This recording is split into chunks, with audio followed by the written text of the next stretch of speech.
What is the first thing you feel when you hear the word discipline? Be honest with yourself. For most people, it does not feel like freedom. It feels like a heavy weight. It feels like a cage. You imagine waking up early when you are dead tired, eating food that tastes like cardboard, forcing yourself to do things you hate for a reward that seems too far away. You have been taught that discipline is a punishment you inflict on yourself to become successful. You think it requires you to be your own slave driver. But this is a dangerous misunderstanding. This is not discipline, this is self-torture. And I am here to tell you that you cannot torture yourself into greatness. The human spirit will always rebel against tyranny, even if that tyrant is you. In the Shaolin tradition, we view discipline very differently. We do not see it as a cage, we see it as a key. Imagine a powerful river. When the water flows in one unified direction, it is unstoppable. It can carve through solid granite mountains. It can generate enough electricity to power a city.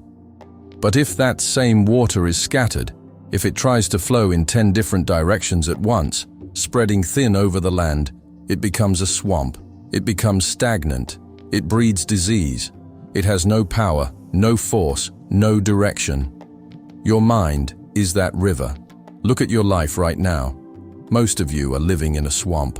One part of you wants to get up and build a legacy, but another part wants to stay in bed and hide. One part wants to be healthy, but another part craves the comfort of sugar. One part wants to focus, another part wants to scroll. You are constantly fighting a civil war inside your own skin. You are exhausted not because you are doing too much, but because you are fighting too much. Discipline, in the eyes of a master, is simply the end of that war. Discipline is the moment when your mind, your body, and your spirit all agree to flow in the same direction. It is the silence of internal conflict. When you achieve this state, you do not need willpower. Willpower is for people who are still conflicted. When you are unified, you just flow. But how do you build this? You do not find it lying in the street. You do not buy it in a course. You forge it. And the forge is the morning. The way you handle the first 60 minutes of your day dictates the spirit of the next 23 hours. If you lose the morning, you enter the day reactive, defensive, and scattered. You spend the rest of the day chasing the time you lost. But if you conquer the morning, you walk into the world as a master, not a servant. Today, I am going to share with you 3 habits. These are not hacks or tricks. They are practices. They are the same fundamental principles we use in the Shaolin temple to train young monks who arrive weak and distracted, transforming them into warriors of peace. We are going to combine this ancient wisdom with modern neuroscience to show you how to build a discipline that is truly unbreakable.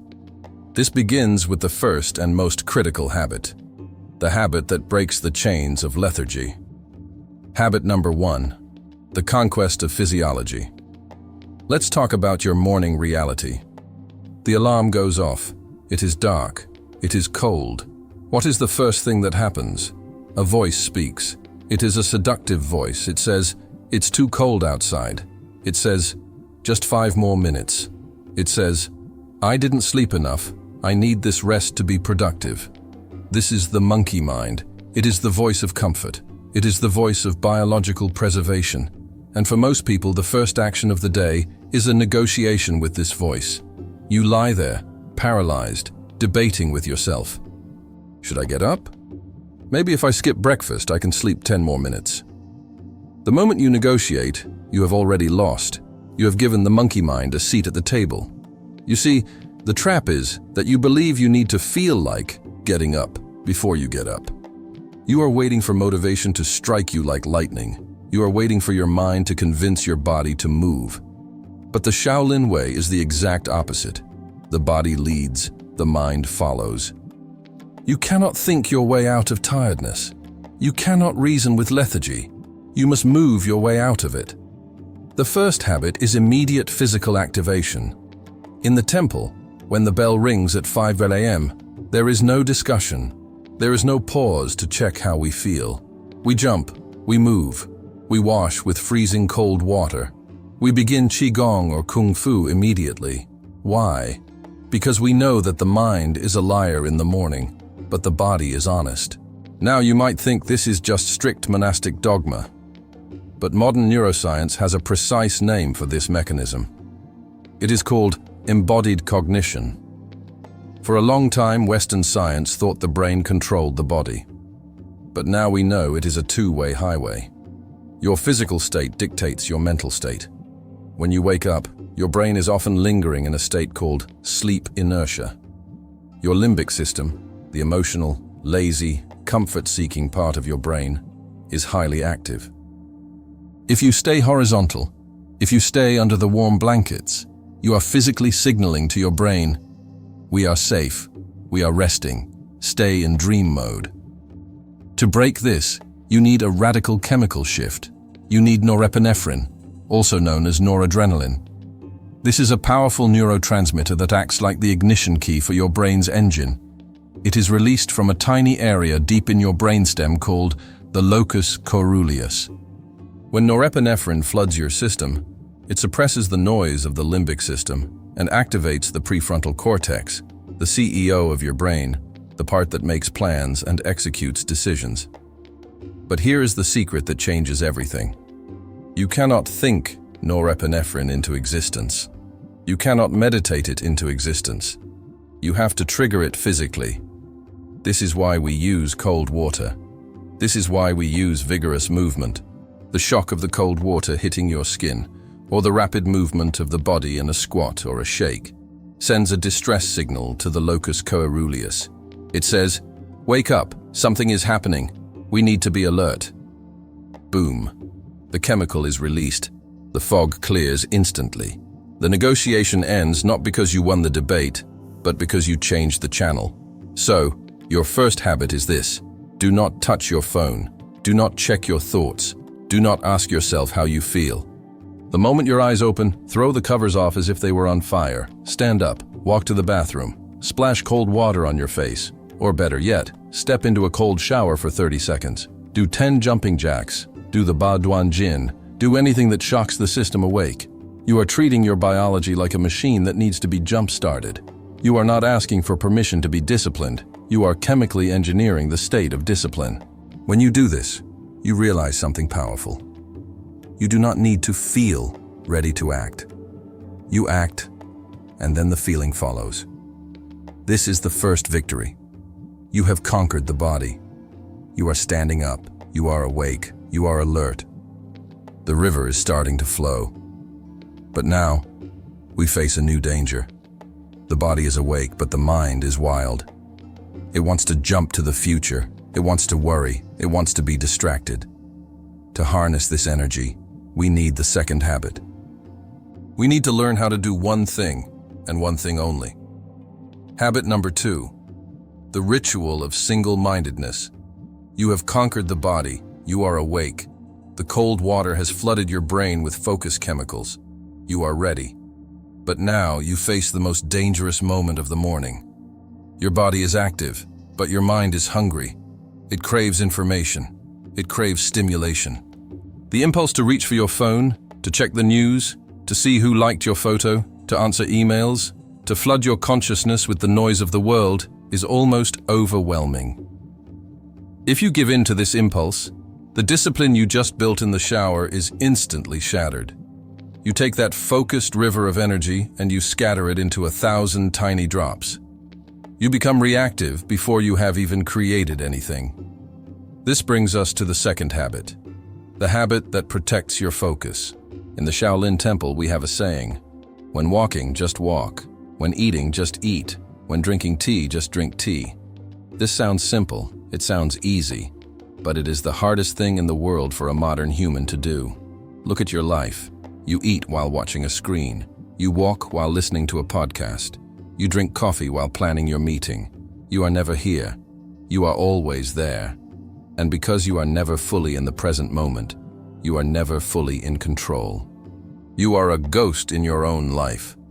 The second habit requires you to choose one simple physical task immediately after your physical activation, and to perform it with absolute 100% perfection and presence.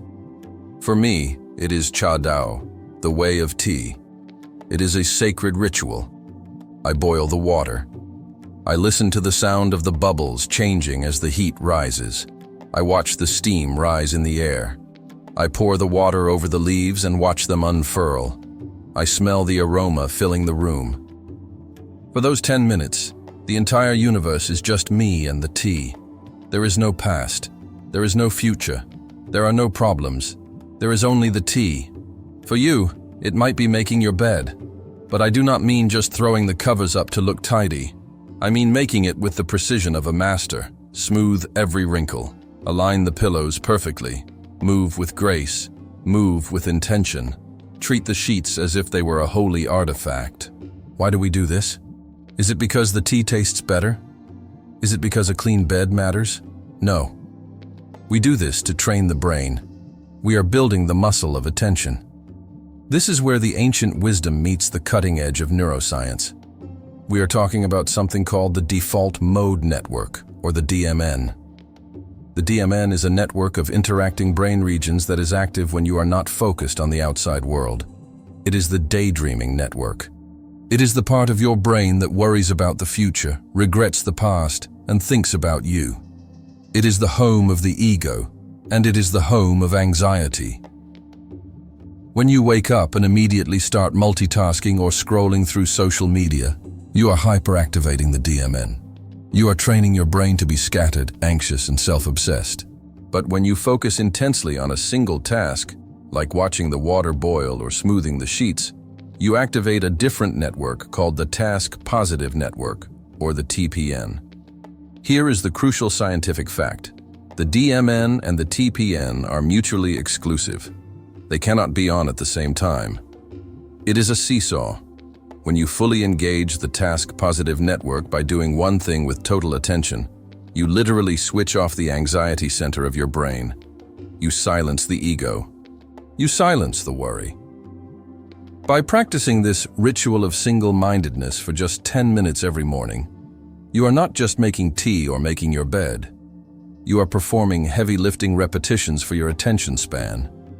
You are teaching your brain a new command. I decide what to focus on. Not the phone, not the noise, me. So here is your practice for habit 2. After you have shocked your body awake, choose your ritual. It could be watering your plants. It could be grinding coffee beans by hand. It could be washing the dishes from the night before. But the rule is, one action, one universe. Do not listen to music. Do not talk to anyone. Do not let your mind wander to your to-do list. If your mind wanders, and it will, gently bring it back to your hands. Bring it back to the sensation of the water, the texture of the sheets, the smell of the coffee. Treat this simple task as if it were the most important mission of your life. Because in that moment, it is. If you can master the discipline of making tea with total focus, you can master the discipline of running a business with total focus. The skill is the same. The neural pathway is the same. You are building the capacity to be unshakable. Now look at where you are. You have conquered the body with action. You have conquered the present moment with focus. You are grounded. You are calm. But the world outside is not calm. The world is chaotic. Problems are coming. Stress is coming. Difficult people are coming. If you walk out the door with only optimism, you will be broken by the first obstacle. You need armor. You need a strategy for the war that is waiting for you. This brings us to the third and final habit, the habit that separates the dreamer from the warrior. Habit number 3, the visualization of the obstacle. You have activated the body. You have focused the mind. You are present. But there is a trap waiting for you. It is a trap that catches almost everyone, especially those who seek self-improvement. It is the trap of naive optimism. You walk out the door thinking, today is going to be a perfect day. I will be calm. I will be productive. Nothing will go wrong. This feels good, but it is dangerous, because the moment reality hits you, the moment the traffic jams, or the client gets angry, or your energy drops, or your children scream, that glass shield of optimism shatters. You are shocked. You feel betrayed by the universe, and when you are shocked, you react. you lose your discipline. The Shaolin warrior does not hope for a perfect day. He prepares for the difficult one. This brings us to the third and final habit, the habit that makes your discipline bulletproof. Before you start your work, before you look at your phone, you must spend 5 minutes doing something that seems counterintuitive. You must visualize things going wrong. Sit quietly, look at the schedule of your day, and ask yourself, where is the enemy waiting? Scan your day like a general scanning a battlefield. Is it the meeting at 10 a.m. where you know you will be bored and tempted to look at your phone? Is it the temptation to eat sugar at 3 p.m. when your energy crashes? Is it the frustration when you arrive home and the house is messy? Find the friction points. Find the moments where you usually fail. And then, visualize yourself encountering that specific stress. And, this is the key, visualize yourself responding with mastery. See the boredom in the meeting, feel the itch to check your phone, and then see yourself taking a deep breath, putting the phone down, and re-engaging. See the donut at 3 p.m., feel the hunger, and then see yourself drinking a glass of water and choosing the apple. See the mess at home, feel the anger rising, and then see yourself smiling and cleaning it with grace. This is not just Stoic philosophy. This is a scientifically validated strategy known as mental contrasting, paired with implementation intentions. Research led by psychologist Gabriele Oettingen has shown that people who only visualize the positive outcome, the success, actually have less energy to achieve it. Their brains think they have already won, so they relax. They become complacent. But people who visualize the outcome and the obstacle that stands in the way are significantly more successful. When you identify a specific obstacle and pre-decide your action, you are creating an if-then circuit in your brain. If I feel tired at 3 p.m., then I will do 10 squats. By simulating the failure and the solution in your mind before it happens, you are encoding the response into your basal ganglia, the part of the brain responsible for habits. So when the stress actually hits you at 3 p.m., your brain doesn't have to think. It doesn't have to use willpower. It simply runs the program you installed this morning. You have already fought the battle in your mind, so the battle in reality becomes easy. This is the warrior in the garden. You are peaceful, but you have a sword, and you know exactly how to use it. So, these are the 3 pillars. The conquest of physiology. Use the body to wake the mind. The ritual of single-mindedness. Use the task to train the focus. The visualization of the obstacle. Use the foresight to pre-program your victory. If you do these 3 things, you are no longer relying on motivation. Motivation is a feeling, and feelings are like the weather. They change. Some days it rains, some days it shines. You cannot build a house on the weather. Discipline is a structure.